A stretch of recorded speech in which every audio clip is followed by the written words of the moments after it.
Learners test എഴുതാൻ പോകുന്നവർക്ക് ഒരു സന്തോഷ വാർത്ത. ഇനി മുതൽ ക്യാപ്ച ഉണ്ടാവില്ല. ഇന്നലെ എക്സാം എഴുതിയ ആർക്കും ക്യാപ്ച വന്നില്ലെന്നാണ് കമന്റ്സിൽ നിന്നും മനസ്സിലാവുന്നത്. ക്യാപ്ച ഒഴിവാക്കിയതിനാൽ നിങ്ങൾക്ക് എല്ലാവർക്കും പാസ്സാക്കാൻ കഴിയും. MVD ലീഡ്സ് ആപ്പ് ഡൗൺലോഡ് ചെയ്യുക. അതിൽ ചോദ്യോത്തരങ്ങൾ സെക്ഷൻ കംപ്ലീറ്റ് ചെയ്യുക. അതിനുശേഷം മോക്ക് ടെസ്റ്റ് ചെയ്ത് നോക്കുക. അപ്പോൾ ഇത്ര സെക്കൻഡിൽ നിങ്ങൾ ഓരോ ക്വസ്റ്റ്യനും ആൻസർ ചെയ്യാമെന്നുള്ള നിങ്ങൾക്ക് തന്നെ ഒരു ബോധ്യം വരും. അപ്പോൾ നിങ്ങൾക്ക് പെട്ടെന്ന് എക്സാം എഴുതി പൂർത്തിയാക്കാൻ കഴിയും. വിൻറ്റേജ് മോട്ടോർ വാഹനങ്ങളുടെ രജിസ്ട്രേഷൻ സർട്ടിഫിക്കറ്റിന്റെ കാലാവധി എത്ര? 10 വർഷം. രാത്രിയിൽ നിങ്ങളുടെ വാഹനം തകരാറിലായാൽ നിർത്തുക, ഹാൻഡ് ബ്രേക്ക് ഉപയോഗിക്കുക, അപകടകരമായ മുന്നറിയിപ്പ് ലൈറ്റ് സ്വിച്ച് ഓൺ ചെയ്യുക. റോഡ് അടയാളങ്ങൾ എന്നാൽ റോഡിന്റെ കാരേജ് വേയിലോ കർബുകളിലോ അതിനോട് ചേർന്നുള്ള വസ്തുക്കളിലോ വരക്കുന്നതോ ഘടിപ്പിക്കുന്നതോ ആയ റോഡ് അടയാളങ്ങൾ ഒഴികെയുള്ള വരികൾ, പാറ്റേണുകൾ, വാക്കുകൾ. ചിത്രത്തിൽ കാണുന്ന ട്രാഫിക് ചിഹ്നം എന്തിനെ സൂചിപ്പിക്കുന്നു? Y intersection. സെക്ഷൻ 19 അനുസരിച്ച് താഴെ പറയുന്ന കുറ്റം ചെയ്യുന്നത് ലൈസൻസ് അയോഗ്യതയ്ക്കോ റദ്ദാക്കാനോ കാരണമല്ല. ഏതാണ് ആ കുറ്റം? നിയമപരമല്ലാത്ത വാഹനം രൂപമാറ്റം വരുത്തുന്നത്. മഴക്കാലത്ത് പകൽ സമയത്ത് കാഴ്ച തീരെ കുറയുമ്പോൾ ഡ്രൈവർ എന്തു ചെയ്യണം? വാഹനത്തിന്റെ വേഗത കുറച്ച് ഹെഡ്ലൈറ്റ് ഉപയോഗിക്കുക. ചിത്രത്തിൽ കാണുന്ന ട്രാഫിക് ചിഹ്നം എന്തിനെ സൂചിപ്പിക്കുന്നു? ഓവർടേക്ക് ചെയ്യുന്നത് നിരോധിച്ചിരിക്കുന്നു. വഴിയിൽ ഡ്രൈവിംഗ് പരിശീലന വാഹനം കണ്ടാൽ വേഗത കുറച്ച് ജാഗ്രതയോടെ സമീപിക്കണം.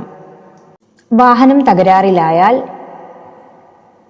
1ഉം 2ഉം മാത്രമാണ് ശരി. ഹസാർഡ് വാർണിംഗ് ലാമ്പ് ഓണാക്കണം. വാഹനത്തിന് 50 മീറ്ററിൽ മുമ്പ് പ്രതിഫലന മുന്നറിയിപ്പ് ത്രികോണം വെക്കുക. നിങ്ങളുടെ വാഹനം ഒരു ചെറിയ പാലത്തെ സമീപിക്കുമ്പോൾ നിങ്ങൾ എന്താണ് ചെയ്യേണ്ടത്? ഓവർടേക്ക് ചെയ്യരുത്. MSMന്റെ ശരിയായ ക്രമം എന്താണ്? Mirror, signal, manual. ചിത്രത്തിൽ കാണുന്ന മഞ്ഞ ബോക്സ് ഒരു ഇന്റർസെക്ഷനിൽ അടയാളപ്പെടുത്തിയിരിക്കുന്നതിന്റെ ഉദ്ദേശം എന്താണ്? ഇവിടെ വാഹനം നിർത്താൻ അനുവദിച്ചിട്ടില്ലാത്തതിനാൽ മുന്നോട്ടു പോകാൻ കഴിയാത്ത സാഹചര്യത്തിൽ ബോക്സിലേക്ക് പ്രവേശിക്കരുത്. ഈ സ്ഥലങ്ങളിൽ ഏതാണ് നിങ്ങൾ പാർക്ക് ചെയ്യാൻ കാത്തിരിക്കാനോ പാടില്ലാത്തത്? ഒരു ബസ് സ്റ്റോപ്പിൽ, ഒരു ട്രാഫിക് ഐലൻഡിന് സമീപത്ത്, മറ്റൊരാളുടെ ഗേറ്റിന് മുന്നിൽ. ചിത്രത്തിൽ കാണുന്ന ട്രാഫിക് ചിഹ്നം എന്തിനെ സൂചിപ്പിക്കുന്നു? 2 മീറ്ററിൽ കൂടുതൽ വീതിയുള്ള വാഹനങ്ങൾക്ക് പ്രവേശനമില്ല. അപ്പോഴാണ് വാഹനത്തിന്റെ പാത മാറ്റൽ നിർബന്ധമാകുന്നത്. ഡ്രൈവർക്ക് റോഡിൽ ഒരു തടസ്സം ഒഴിവാക്കേണ്ടി വരുമ്പോൾ, തിരിയുന്നതിന് മുമ്പ് ശരിയായ പാത തിരഞ്ഞെടുക്കുമ്പോൾ, വേഗത കുറഞ്ഞ വാഹനത്തെ മറികടക്കുമ്പോൾ. സ്റ്റോപ്പിംഗ് എന്നതുകൊണ്ട് അർത്ഥമാക്കുന്നത് വളരെ കുറച്ച് സമയത്തേക്ക് വാഹനം നിർത്തുകയോ അല്ലെങ്കിൽ യാത്രക്കാരെ കയറാനോ ഇറങ്ങാനോ അനുവദിക്കുക. സാധനങ്ങൾ പെട്ടെന്ന് കയറ്റുന്നതിനോ ഇറക്കുന്നതിനോ വേണ്ടി. ഒന്നുകിൽ യാത്രക്കാർ കയറുന്നതിനോ ഇറങ്ങുന്നതിനോ അല്ലെങ്കിൽ പെട്ടെന്ന് സാധനങ്ങൾ കയറ്റുന്നതിനോ ഇറക്കുന്നതിനോ വേണ്ടി. MSM തത്വം അനുസരിച്ച് എപ്പോഴാണ് നിങ്ങളുടെ കണ്ണാടികൾ പരിശോധിക്കേണ്ടത്? സിഗ്നൽ നൽകുന്നതിനും എന്തെങ്കിലും പ്രവർത്തനം നടത്തുന്നതിനും മുമ്പ്. ചിത്രത്തിൽ കാണുന്ന തുടർച്ചയായ മഞ്ഞവരയുടെ ഭാഗത്തുള്ള വാഹനങ്ങൾ തുടർച്ചയായ മഞ്ഞവര മുറിച്ച് കടക്കാൻ കഴിയില്ല. ചുവപ്പ് പർപ്പിൾ റോഡ് മാർക്കിങ്ങുകൾ പ്രാഥമികമായി ഉപയോഗിക്കുന്നത് അപകടം മനസ്സിലാക്കാൻ ആളുകളെ സഹായിക്കുന്നതിന്. PUCC എന്നതുകൊണ്ട് അർത്ഥമാക്കുന്നത് എന്താണ്? Pollution under control certificate. സംസ്ഥാന ഗവൺമെന്റ് അധികാരപ്പെടുത്തിയ ഉദ്യോഗസ്ഥന് ഒരു വാഹനത്തിന്റെ ഡ്രൈവർ കുറ്റം ചെയ്തിട്ടുണ്ടെന്ന് വിശ്വസിക്കാൻ കാരണമുണ്ടെങ്കിൽ ഡ്രൈവിംഗ് ലൈസൻസ് പിടിച്ചെടുക്കാനും അസാധുവാക്കൽ നടപടിക്ക് വേണ്ടി അത് ലൈസൻസിംഗ് അതോറിറ്റിക്ക് കൈമാറാവുന്നതുമാണ്. സുരക്ഷിതമല്ലാത്ത അവസ്ഥയിൽ വാഹനം ഉപയോഗിക്കുന്നത്. നിങ്ങളൊരു U-ടേൺ ചെയ്യുന്നതിന് മുമ്പ് എന്താണ് ശ്രദ്ധിക്കേണ്ടത്? വലതുവശത്തേക്ക് തിരിയുന്നതിനുള്ള സിഗ്നൽ ഓണാക്കുക. റിയർ വ്യൂ മിറർ നോക്കുക. പതുക്കെ തിരിയുക. ചിത്രത്തിൽ കാണുന്ന ട്രാഫിക് ചിഹ്നം എന്തിനെ സൂചിപ്പിക്കുന്നു? മുന്നിൽ സ്കൂൾ ഉണ്ട്. സിഗ്നൽ ലൈറ്റോ പോലീസുകാരോ ഇല്ലാത്തൊരു കവലയിലെത്തുമ്പോൾ നിങ്ങൾ ചെയ്യേണ്ടതെന്ത്? നിങ്ങളുടെ വലതുവശത്ത് നിന്ന് കവലയിലേക്ക് അടുക്കുന്ന വാഹനങ്ങൾക്ക് മുൻഗണന നൽകുക. ശേഷം ആവശ്യമായ സിഗ്നലുകൾ നൽകിയ ശേഷം മുന്നോട്ട് പോവുക. 25. ഒരു ട്രാക്ടറിന്റെ ഡ്രൈവർ ഒഴികെ മറ്റേതെങ്കിലും വ്യക്തിയെ കൊണ്ടുപോകാൻ പാടില്ല. ഏത് ട്രാഫിക്കാണ് ചിത്രത്തിൽ കാണുന്നത്? ഇരട്ട വരി ഗതാഗതം.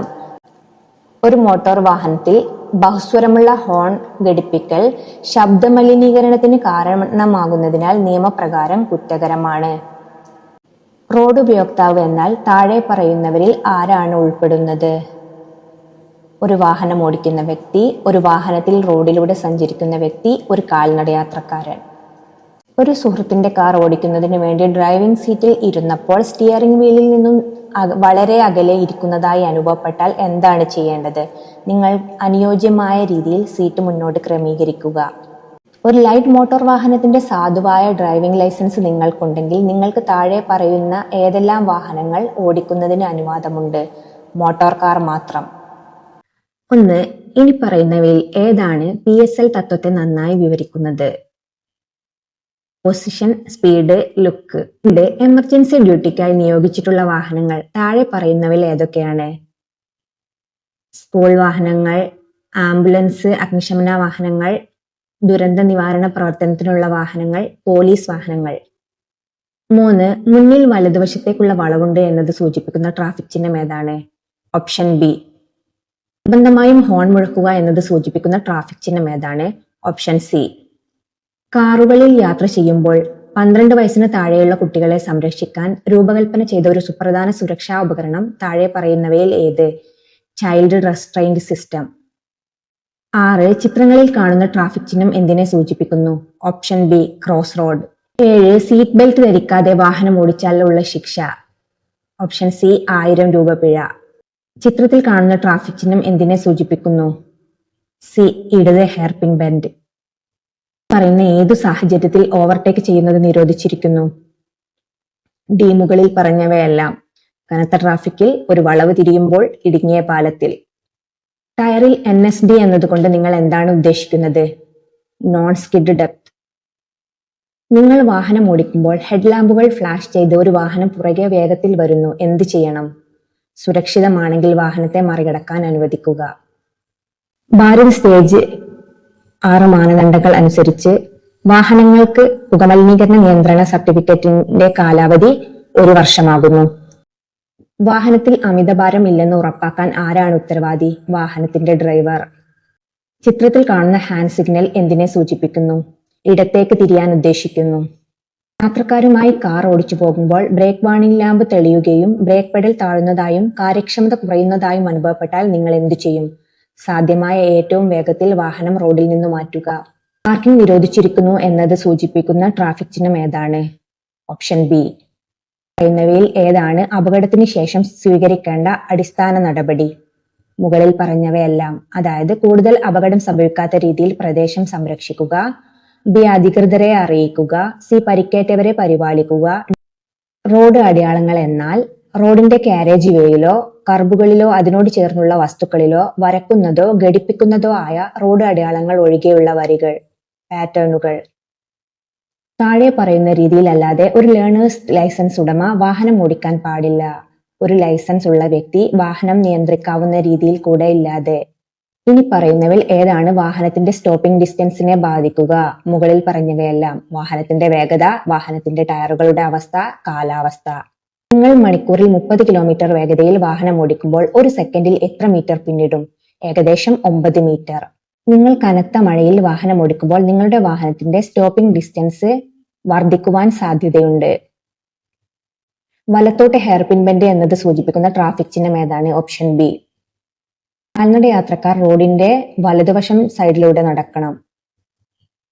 താഴെ പറഞ്ഞിരിക്കുന്നതിൽ ഏതാണ് തെറ്റായ പ്രസ്താവന?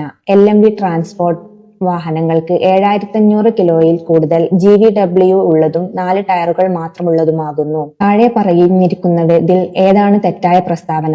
LMV ട്രാൻസ്പോർട്ട് വാഹനങ്ങൾക്ക് 7500 കിലോയിൽ കൂടുതൽ GVW ഉള്ളതും 4 ടയറുകൾ മാത്രമുള്ളതുമാകുന്നു. രജിസ്ട്രേഷൻ നമ്പറുകൾ പ്രകാശിപ്പിക്കേണ്ടത് ഏത് കളർ ലൈറ്റ് കൊണ്ടാണ്? വെളുത്ത വെളിച്ചം.